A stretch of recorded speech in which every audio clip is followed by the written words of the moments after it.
Hey, Frank, how you doing? Good, Randy. How are you? Excellent, thank you. Great to see you. Thanks for joining us today. My pleasure to be here. I And watch a lot of these podcasts, and like I said, the folks you have on here, I learn something every time. So happy to be a part of it. oh, awesome. And obviously, being 9/11, just want to acknowledge that. Just awful situation, and then somebody that give their lives for the country, and just tough situation.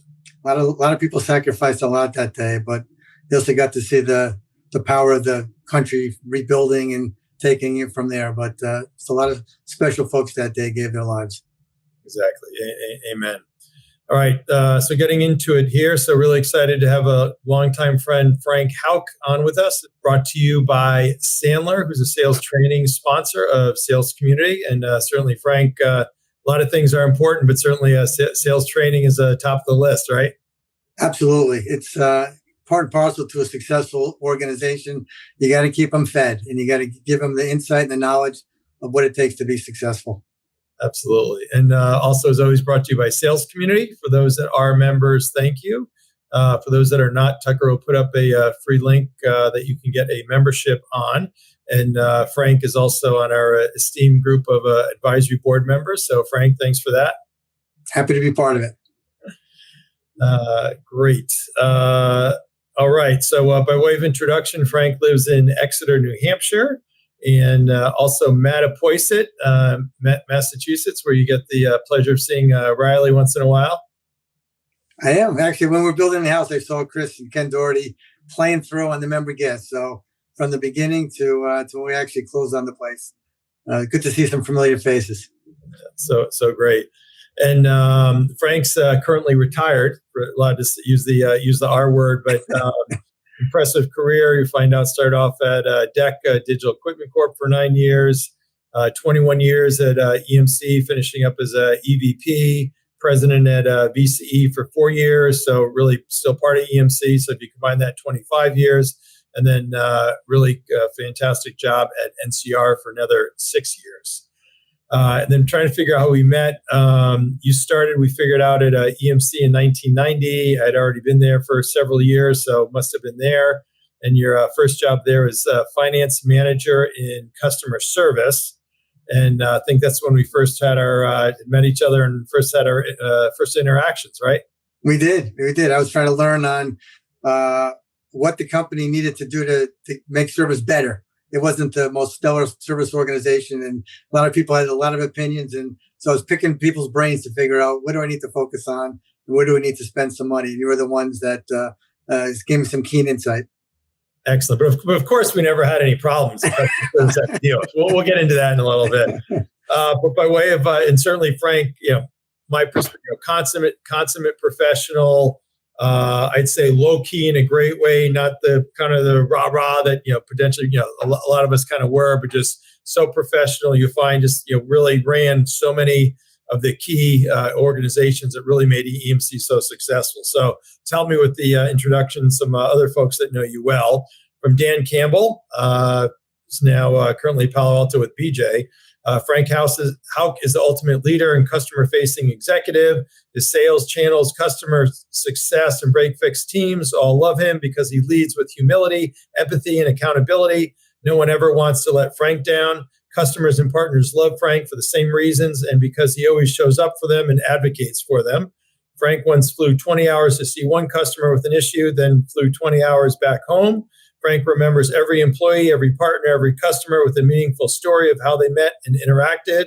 Lastly, Frank is the ultimate husband, father, son, brother, uncle, and friend. You will be hard-pressed ever to find another individual who has had such a positive impact on the lives of so many, and that so many absolutely love and respect. Pretty impressive. Wow, Danny. Oh, thank you. And Billy Scannell, current, very long time EMC and president at Dell now. Frank was the most unassuming, down-to-earth, and authentic leader I've ever worked for. He was the antithesis of a micromanager. He gave you clear direction and set clear expectations and then let you go. The expression running into the fire also comes to mind. One of our customers had an outage, whether we caused the problem or not. Frank would be the first to either call the customer or show up and he cared so much and was always very accountable. There are so many things I've learned from Frank over the many years we worked together that we try to emulate today. But most of all, he's a friend with a ton of integrity and EQ. So I learned a lot from Billy as well. And the reason why he's so successful is because he leaves it all on the field. So like I said, it's been mutual admiration. I love working with him, and I learned a lot from him. Absolutely. And he should write a book on how to survive and thrive, right? All the different regimes, and just continues to crank. So great to see.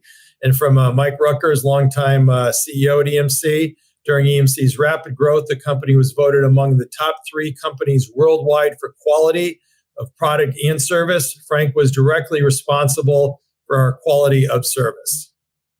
So wow. Pretty. Well, Mike was one of my, you think about role models and coaches and advisors. I couldn't have done the things that I was able to do without Mike's support and his leadership. He's one of these guys. He's sort of the servant leader. He kind of helps you along the way, but he gives you opportunity to find success.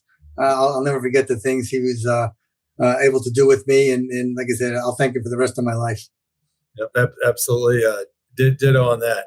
So jumping into the questions. So you were fortunate enough to go to school at Bryant, and then your first job out of school is at DEC Digital Equipment Corporation, right? I joined as the credit manager for one of the product lines. And then it was a good way of sort of learning from customers. When they didn't pay the bill, you find out what was wrong. And so getting able to jump in and figuring out how to get it resolved so you can actually get paid was sort of a key piece of learning customer empathy and sensitivity. So it was good learning spot. And I was able to sort of take that and sort of grow. My 9 years at DEC was really in financial positions with throughout 495 in Massachusetts, and to the point where I was the plant finance manager in Salem, New Hampshire, before I joined EMC.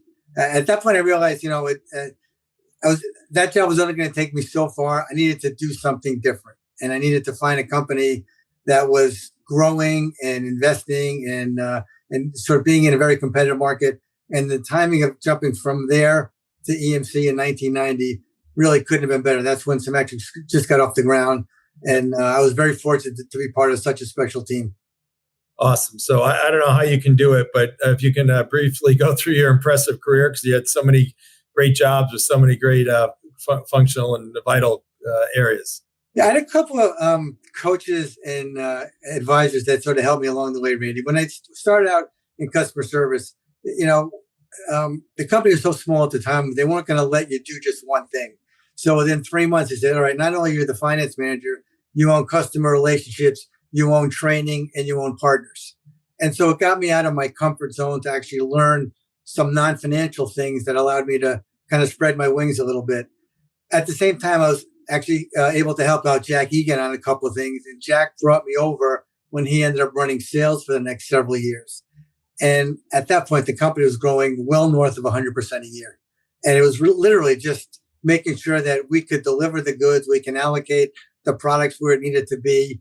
We started to get very profitable business. Symmetrics was just hitting its stride, but making sure that we didn't break anything along the way. When you grow that fast, it's really easy to just kind of satisfy the customer demand, but then drop the ball. And the thing about Jack, as I learned, is you got to have a balanced scorecard. You got to do everything well.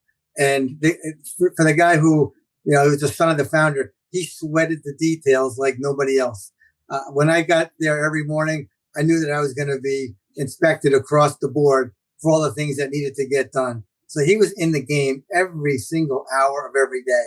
And I just admired the level of commitment and the being in the day of knowing our customers, knowing our sales team, knowing our development teams, keeping all those things going was the key piece of learning how to run a large scale organization. So between Jack Egan and Mike Rutgers, I was able to get coached by the best. And at some point, we started to sell a lot, and we started to sort of break our ability to support the product. I then went back to the service organization and spent the next 5 years really trying to build a fix the customer program to make sure that, when things went bad, we sold the product that when it didn't work, planes didn't fly, banks didn't process checks, GM didn't make cars. So we needed to make sure that we had a rapid response vehicle to ensure that we can get people up and running as quickly as possible. And so that level of commitment, as far as making sure that we were rapid to fix things, that we had a good connection to our engineering team, and we had the right tools to be able to take a broken product and get it back up and running as quickly as possible, that was second to none. So I learned a lot about sense of urgency and mission critical operations. Awesome. And then not quick stint, but VCE and then NCR. So for VCE, I actually was able to run the sales organization at EMC from 2001 to like 2006, 2007. And then essentially went back and helped out the engineering team and the manufacturing team from like 2008 to 2010. At that point, we did a joint venture with Cisco and VMware called VCE. We were building a converged infrastructure, and we were able to take that business from 0 to 2 billion in revenue in really 4 years with essentially organic growth. And it was really about scaling quickly, but also developing a recipe for building the product, supporting the product, and making sure that we hired salespeople that could actually deliver the message on point every single time. And I'll tell you that for those 4 years, I think I got involved in like 2 or 3 customer situations when the product broke. It was literally bulletproof just based on the disciplines that we had in the manufacturing and engineering process. So it was a really good lesson in how to build it for the long haul, but also how to build it for the right mechanisms to ensure it didn't break. And then after VC, I went back to EMC, did some things there to sort of help out the sales teams. And then when Dell acquired EMC, I stayed on for 2 more years, really trying to help out, ensuring that we had good messages around the world. I think my title was President of Markets and Channels. It's essentially helping out the sales teams around the world, whether they be events, customer initiatives, dinners, whatever it was, ensure that, for the Dell customer base that were now new to EMC, the EMC folks wanted to make sure that they were still going to get that white glove treatment when things didn't work according to plan. And I was there to make sure that they had the confidence in both companies moving forward. Great. Awesome. And then NCR? So then, Dan Campbell went to NCR a couple of months before I did. I was actually going to retire from Dell. And Dan called me up and said, "Hey, listen, I'm taking over. I need someone to run the banking group," which is roughly, NCR was about 8 billion at the time.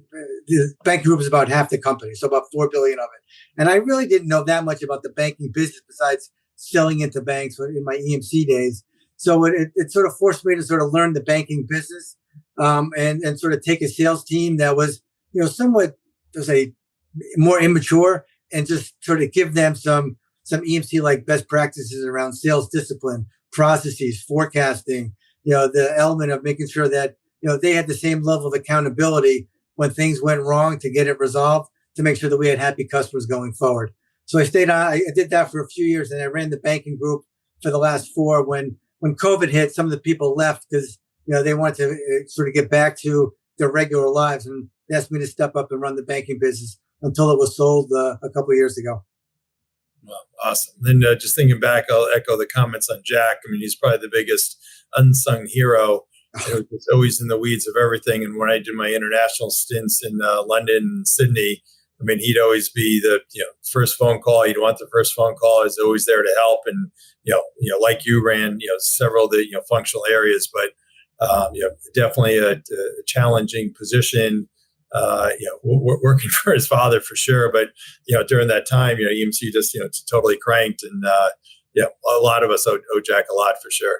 He taught me a lot. I'll tell you, he taught me, when to say no on deals, when to walk from certain situations, when to dig in, and when to leave something alone. So he had really keen insight about good business practice and how to make sure that the right things occurred.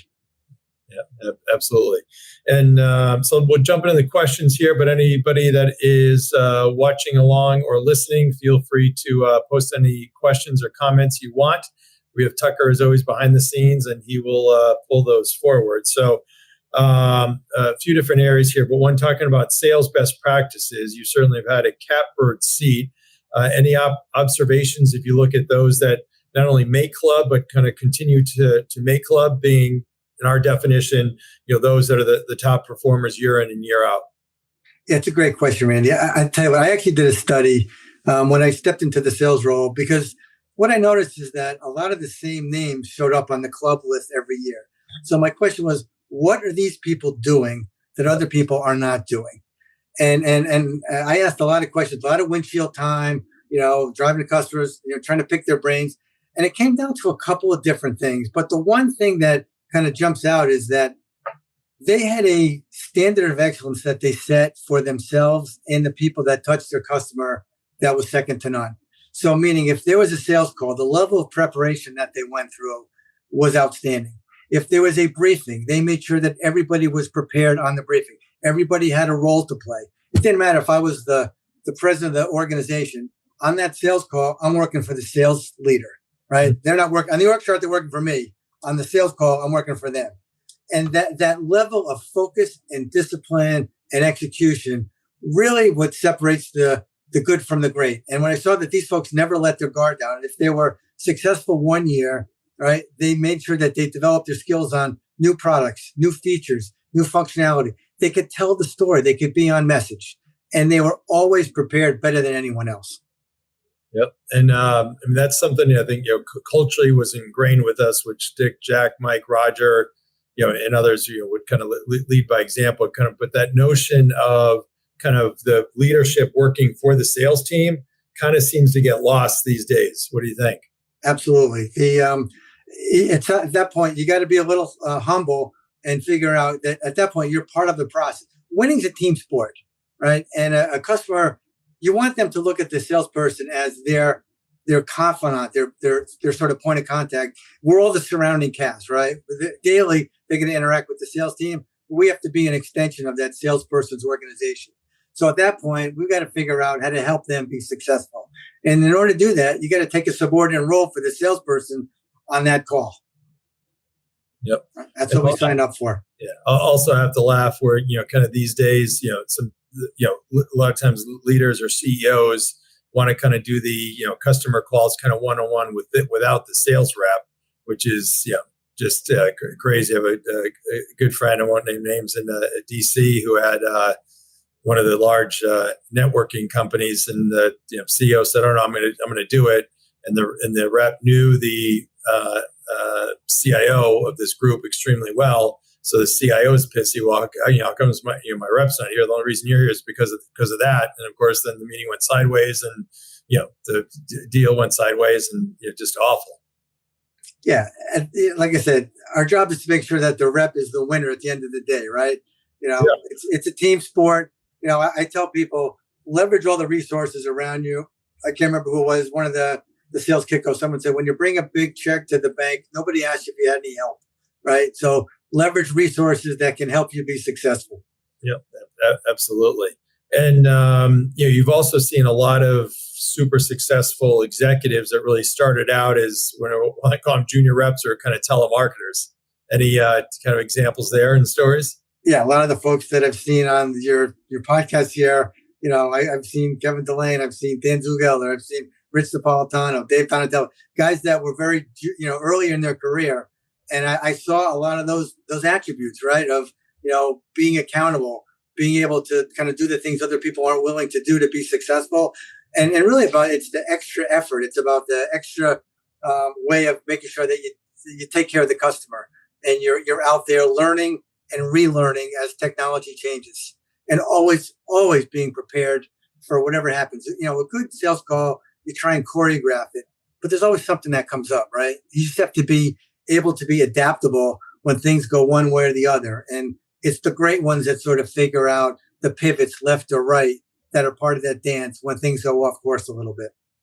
Yeah. So for those that are potentially watching that are kind of earlier in career, any nuggets that you would have for them, or observations you would have on some of those top talent folks that you recall that when they were earlier in their career, any other things that you saw them do?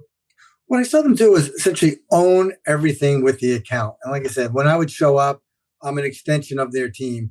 But we typically would scope it out beforehand. But a lot of it was about sharing insight about the marketplace. It was about making sure that, if other people were using the technology that, that particular customer wasn't, it's about bringing those opportunities to them. it's about kind of making education part of the sales call as well. You want to be able to inspire people. You want to be able to kind of share what you're able to do from a partner standpoint, but it's also about giving people insight that they didn't have. It's about making sure that they can open up and think about things that maybe they didn't think about, yesterday, but gives them ways to think about their business in the future. The folks that I would see were able to have those conversations, and quite candidly, it gave the customers confidence in our sales teams that they were the partner of choice, that they actually hooked up with the right organization and really about the right person to who's going to care about their business as much as they do. Yeah, absolutely. What about the importance of work ethic? Okay. Like I said, what I love to see is that when someone's successful, that they're still as hungry in year 10 and 15 as they are in year one. I'll tell you a quick story. So back at one of the EMC worlds, we typically would, at the end of the event, we'd have like a band, play the customer appreciation. Well, this time we had Billy Crystal come on board. Billy was going to do a 2-hour set of comedy. So my job was to introduce Billy Crystal on stage. So I was saying, hey, Frank, you got to go back, to the green room and welcome him, to Vegas. So I go back there and I'm talking to him, and everything I'm saying, like I see him and I go, hey, Billy. He's like, hi. And I'm talking to him, and everything I'm saying is like lying dead. I'm thinking to myself, what's the matter with me? This guy, I love him as an actor, I love him as a comedian, but I just wasn't connected. So I go, all right, I got it. I go, Billy, let me give you a big intro on stage. I give him the big intro. He does his thing for 2 hours. So I'm thinking to myself, I got to go backstage and thank him, right? And I go back and I'm thinking to myself, geez, I bombed for the first part of the meeting. What's it going to be like when I go back a second time? I knock on the door. He opens up. He goes, Frank, gives me a big hug. And I realized at the time that I was catching Billy Crystal when he was in his preparation mode before he went on stage. So we talk about, like Brady gets ready to play the big game. The people that care about their performance, Billy Crystal's no different, right? He was in the mindset of, how do I make these next 2 hours unbelievable? But it made me realize that the great ones never get lazy. They're focused on what they do and they bring their best every single day. Absolutely. And, I'll stereotype a lot, but, these days it seems, a lot of that really gets lost.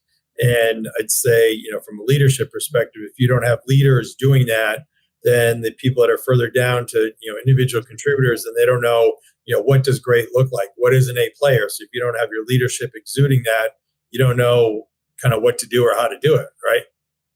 I mean, that's so true. I mean, the way to set the tone for culture in an organization, it starts from the top, right? So if the top guy is willing to put in the extra hours and the preparation, just like the sales manager, right? If they're going to sweat the detail, that kind of forces the sales teams to have that same discipline about preparation and execution. But they all kind of go together.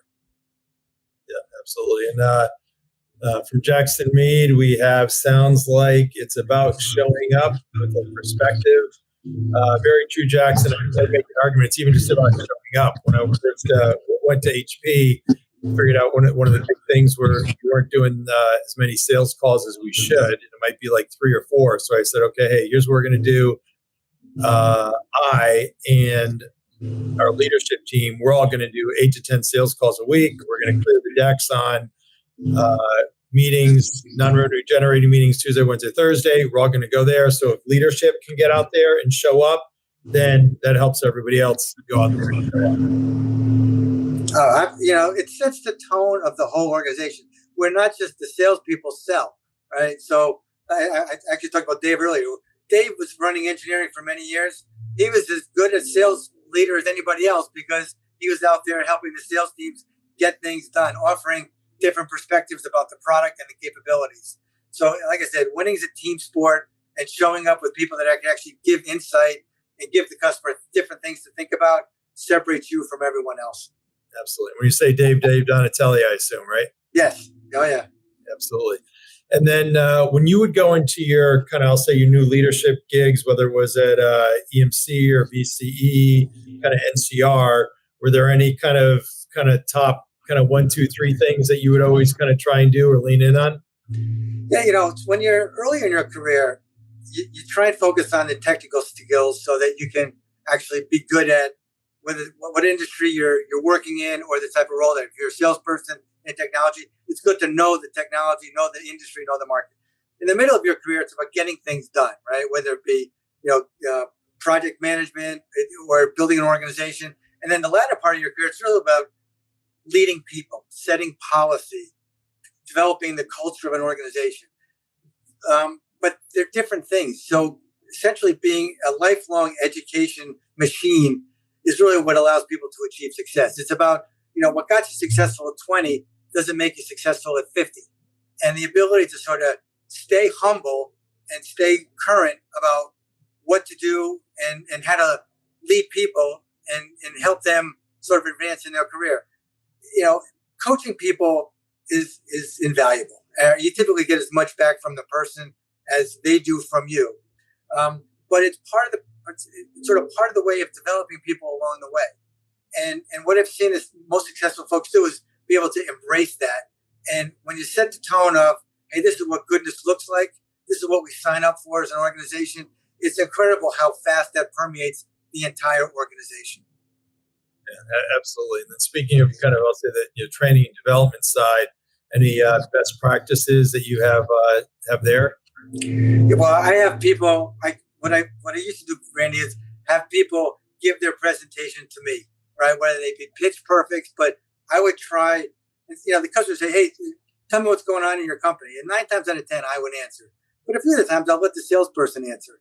And sometimes I was mortified what came out of their mouth, right? So the inspection is making sure that everybody can tell the story as well as you can, but also going out there and listening to what they say to make sure that they got it right, is to ensure that that same level of capability is consistently portrayed throughout everyone that touches your customer base and ensuring that they got it right. I'll tell you another funny story. So I'm actually doing a webcast at NCR. And it's one of these things where they tape it. And they said, Frank, if you flub anything along the way, we got to start from scratch, right? And so I go through. Hey, by the way, that's why I do these as lives. We used to do them recorded. And then you get the handlers and the comms people. Oh, we got to cut this out, slice that. No, we're going to go live. We can't do anything. We just let it go. And Tucker's able to save some hair. So I do my 10 minutes, right? And I didn't think I did any ums or flubs. So the guy's walking towards me. I go, was I good? Was I good? He goes, yeah, Frank, you were good. Then he goes, but you didn't come here to be good. You came here to be great. Now give me great. And what I've seen is the folks that want to deliver great are the ones that achieve success year in and year out. They've got that passion for outstanding execution on a consistent basis. Those are the folks that I admire the most because that's hard work. Yep, absolutely. Got to keep working at it for sure. And just remind us, we have Frank Hauck, amazing resource here, wealth of knowledge and experience. So if anybody wants to chime in with any other comments or questions, please feel free. So another area that you're super passionate about, and I'll say uniquely qualified for just, not that you're not great with leadership or sales or anything else, but, one of the best in the industry is around delivering exceptional customer experience. And the thing that I always loved about you was just kind of your level of, we all were accountable, but you were very accountable. Yeah, I mean, we sold a product that, like I said, was mission critical. And when things go wrong, there's an event there that takes place. And in order to move the relationship forward, you got to clean up the event, right? And so what I would try and do is make sure I would go out there with the sales team and explain 3 things. What happened? Why it happened? What are we doing so it doesn't happen again? And in that, you sort of educate folks about the issue that occurred. You'd apologize for it because people want to know that you care. And then we build a way back so that they can see that, we've done everything we can to prevent it from occurring in the future. But the thing about customer experience is that it's really about expectations, and then ensuring that you get feedback because something typically always goes wrong, right? Sometimes your invoicing is wrong. Sometimes the documentation's wrong. Sometimes they had a bad support call. Sometimes they got bad information. Whatever it is, and you get that feedback, it's having the discipline to go fix it, right? It's getting the functions together, feeding them back that information with a sense of, hey, guys, we let our customer down. Here's what we need to do to make sure it doesn't happen again. And having that same level of commitment cross-functionally to address those deficiencies that people are kind enough to give you feedback on. Yep, absolutely. And going back to Jackson's theme about showing up, I mean, I always found no matter how bad the proverbial, hit the fan, Yeah. Showing up and actually going there face to face, and they're going to yell at you, scream at you, whatever. But eventually they want to be proven that they made the right decision. So you got to kind of let them vent. You go through your give and take and however you're going to figure it out. But then, having that go forward plan. And, too often I'd find people would, kind of hide or run away. So, one of the great things, learn from you and Leo and Jack and others, but you kind of just showing up and you're there, and then you're able to figure out a go forward plan versus those that would just go try and hide. Yeah. And part of it is, sometimes folks are uncomfortable in situations like that, right? They really want to be on the good news side of the equation. And so I tried to shoulder the ones where if someone didn't have that comfort level, I would actually try and take that on to a higher degree so that I can be sort of the one that's dealing with the issue, and then let the salesperson kind of clean up the relationship going forward. And then sometimes we did it in a joint way. If they were totally ingrained in the customer and they wanted to be part of that from the foundation moving forward, we kind of did it together. So part of it is reading the room and also trying to figure out, based on the folks that we had on our own team, what's the best way to play it out going forward. Yeah, absolutely. I remember we both see what our worst stories were, but I remember with Paul Noble, I went with Steve Walsh, South Shore Hospital, and we walked in and they were signing in people manually because the computer system was down. And we had this big, I was early in my career, we had this big ass conference room table, and it was the board of directors, the hospital, executives, and that was just, the one thing is bad having your business go down, but when you got a hospital thing like that, it's just kind of stick with me forever. And you're there and you got to figure it out. And eventually we figured it out. But any worst story you want to share? Yeah, I mean, I lived in a hotel in New York for 2 weeks. We took somebody down in the middle of it was actually a book publisher, and their business was completely crippled. But we got so many points for essentially getting them out of that mess. Little by little, they were able to get their business back running, and they couldn't do it without us. We were sort of the way forward. And as upset as they were that the problem occurred, they knew that when they experienced something as bad as that, having a partner that was there every step of the way, I don't think we lost a deal for the next 5 years because of that. Yeah. So I think people appreciate when the chips are down, who the people are that bail them out of the mess, even if your product or company caused it, right? And I think, folks are willing to sort of give you, provide a fee. People by definition, make mistakes. Products occasionally break, right? And you have to play those two things as givens. And now, how do you make that as best as you possibly can? Yeah, absolutely. And from Izar, if we can pull that up, Tucker. Frank was instrumental building a total customer experience culture at EMC from cradle to refresh. Many times, great relationships start when customer is challenged. How do you maintain close relationships? Okay, question. How do you maintain close relationships in a post-COVID era where customers come to the office 2 to 3 days a week and there's so much more remote work? So, Izar, thank you so much. Awesome, great engineering and tech leader in his own right. But absolutely. No, I remember him very fondly.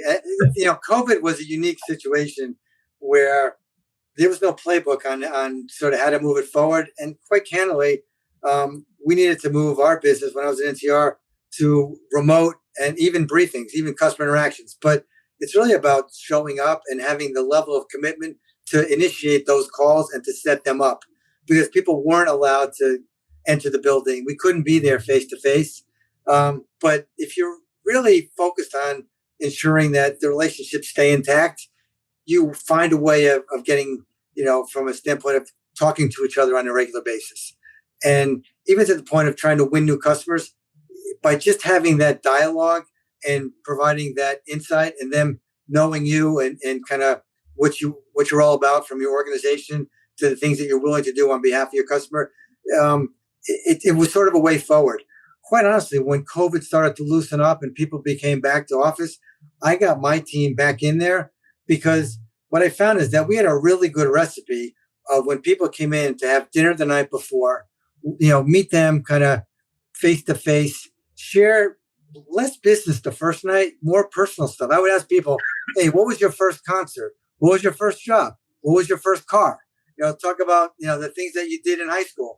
And it's amazing when you meet people to a different way, how the next day you're able to get much more interactive and people are willing to share a lot more about their business and ask a lot more questions about what we can do on their behalf.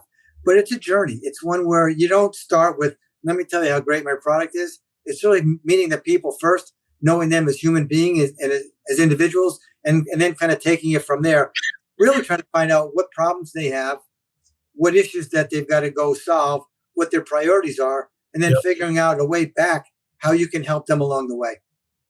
Absolutely. And Izar was part of the amazing engineering team and Moshe and others that, those guys, they'd be, you can't make it up, right? It's truly 7x24. They left in their vans from Brookline, online with the computers going. And, they were the first ones in the fire to figure it out. And what can you do? And how can we do it? And everything else. So it's really a cross company cultural, hey, everybody's in here for the customer, supporting obviously supporting the sales rep at the end of the day, supporting the customer.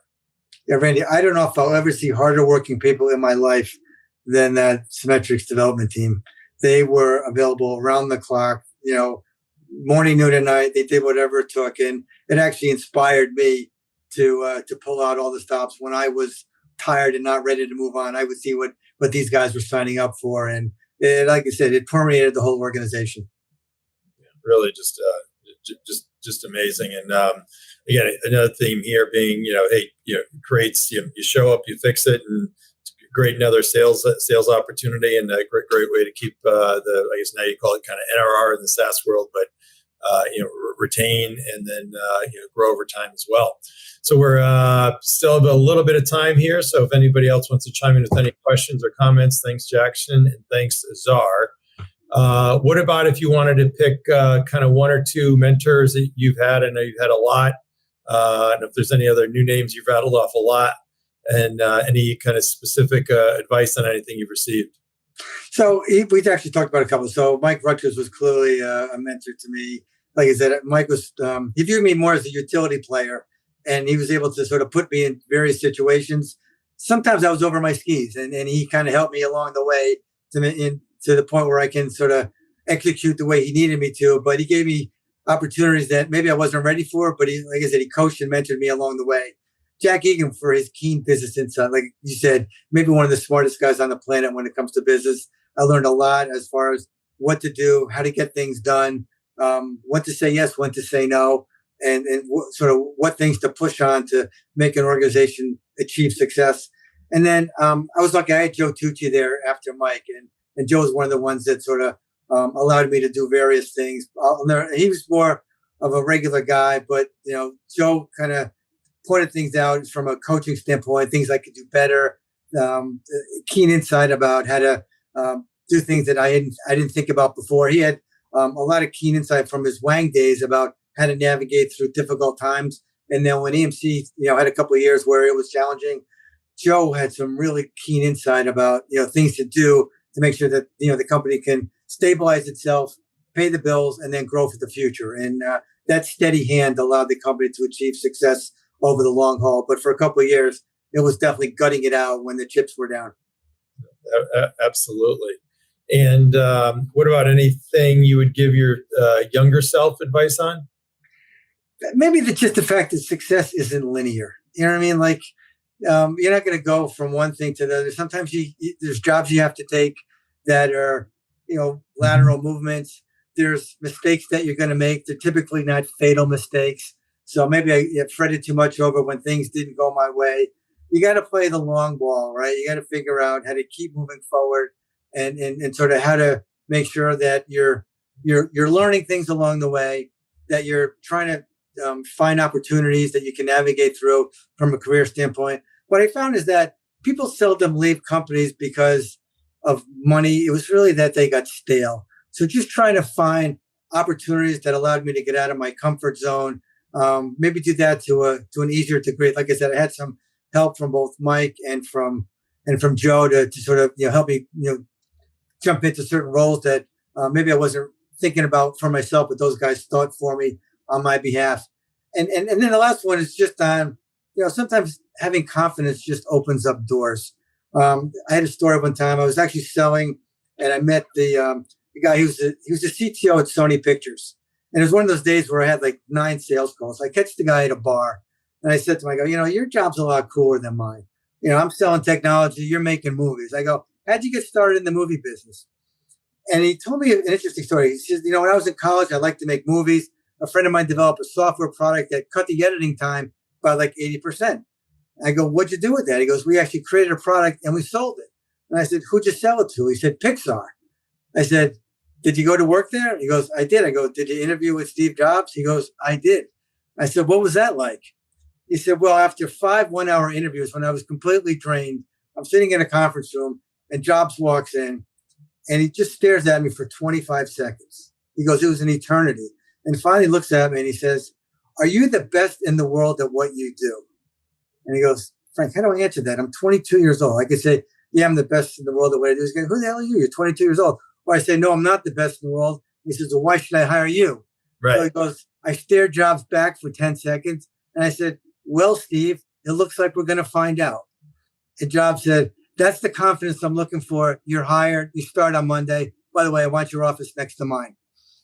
So Nice. Having confidence when you need it to have it, right, is be ready for those conversations, just to be ready because they're going to come up. There's certain defining moments. Preparation is everything in those situations. Yeah, so much so. And a little bit more in the weeds when we're prepping for this, we're talking about kind of old school, new school, and kind of lead generation. You've got a kind of refreshing perspective on inside sales and cold calling.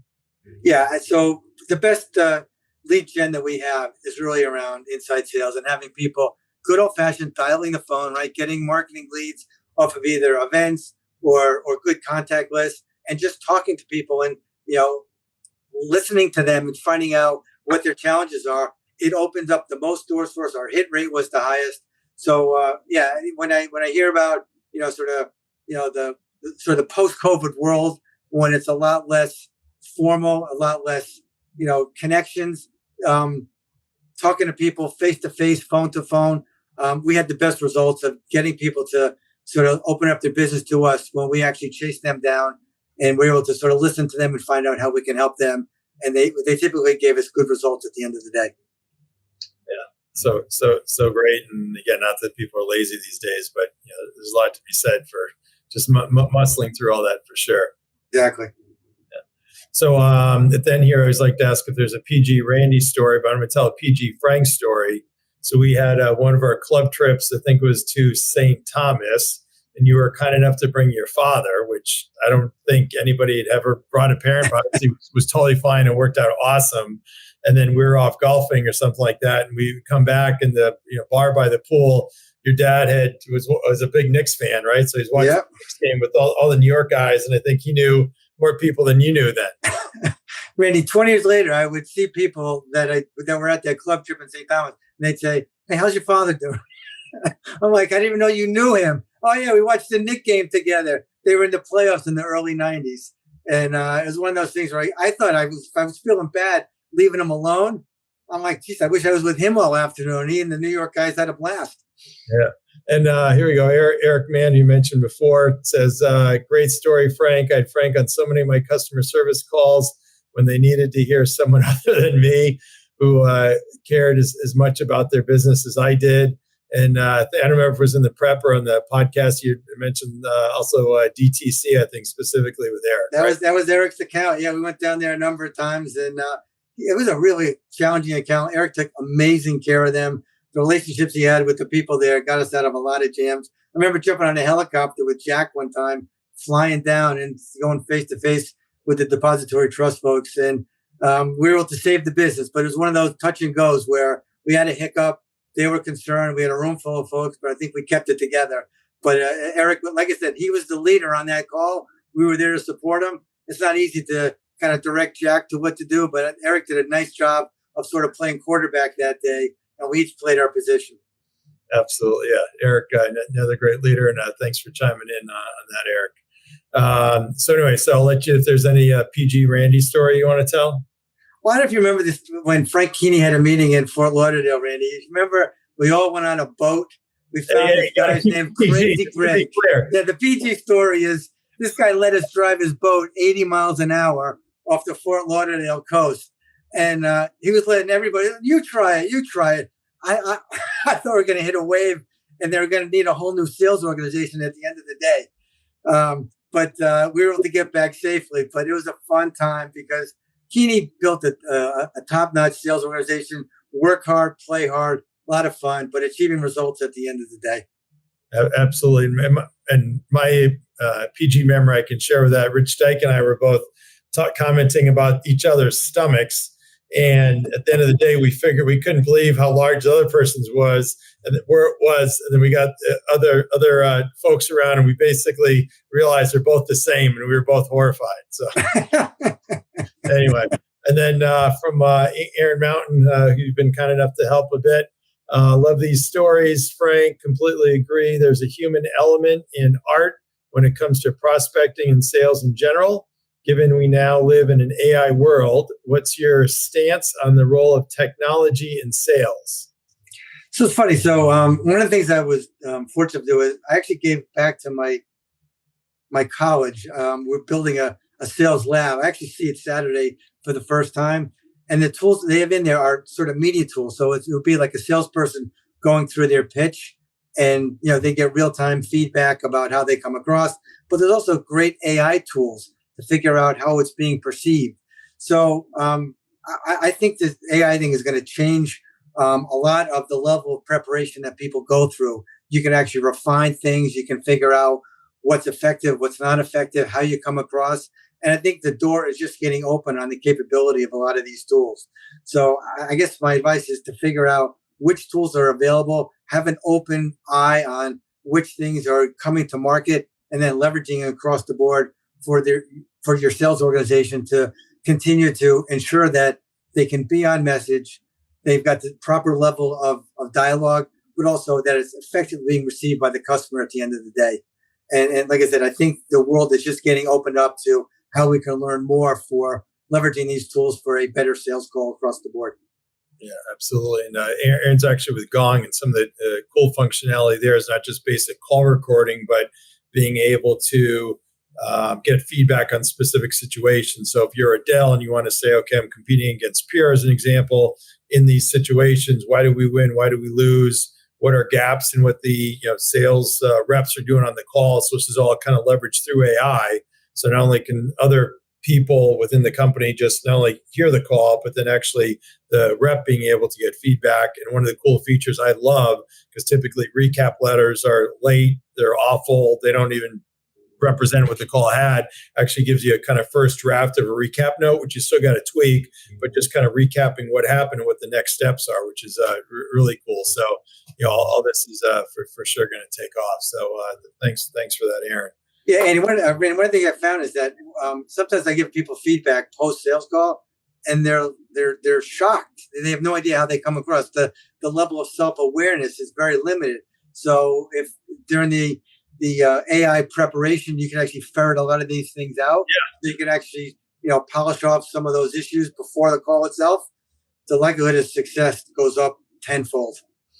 Absolutely. I mean, giving and getting feedback, I'm a lot of times broken record, but if I go on calls with somebody, I'd say, do you have any feedback for me? Eventually the teams would figure out I would want feedback. And then I would take the chance to say, well, can I give you some feedback? Right. So, having that getting feedback culture, which again, these days at a lot of companies just seems to be gone, but it's something that just, so vital as you've seen over the years.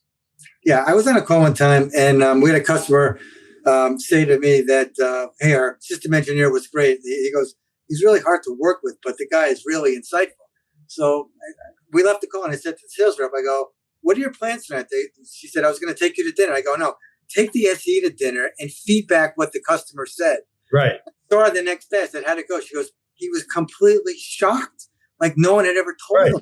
Right. So sometimes, and I didn't want to do it with me there, right? So the person would be ultra defensive. But at the end of the day, sometimes we all have spots that we can't see, and having somebody point it out to you kind of goes a long way. Yep, absolutely, for sure. So, and then Eric chimed in. I guess DTCC was Joe. Joe Reale. Oh yeah, Eric had a phenomenal relationship with him. Yeah. There you go. Awesome. Well, you've been amazing as expected. Really appreciate it, Frank. Just so much wisdom, so many great insights here. Thanks for what you've done for the industry, and certainly any companies and teams would be very fortunate to get any of your advice, feedback, and mentorship as well. I appreciate that, Randy. Like I said, I've been very fortunate. I see the folks that were early in their careers, and I've seen them progress to senior positions across the board in the industry. Quite candidly, it makes me proud that I was sort of part of their journey, because I saw them kind of as young bucks and turn into some real superstars, in high technology. So I've been really fortunate to be able to touch a lot of these folks along the way. And like I said, it was a lot of fun, a lot of great times, but also I learned a lot from them as well. Yep, absolutely. And coming up next week, we have Scott Harvey, who's a CRO of Sprinkler. And then following weeks after that, executives from Cynics. Actually, we have Scott McNeely, Denise Millard is channel chief at Dell, Matt Horner, WWT, Eric Mann, actually, speaking of which, November 12th.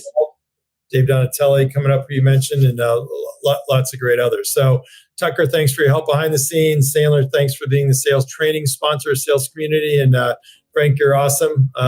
Everybody have a great rest of week. And by the way, I'm in, where am I here? I'm in Washington, Pennsylvania for my son Tommy's Quebec City Capitales playing the Washington Wild Things in the championship. So we'll see how they do tonight.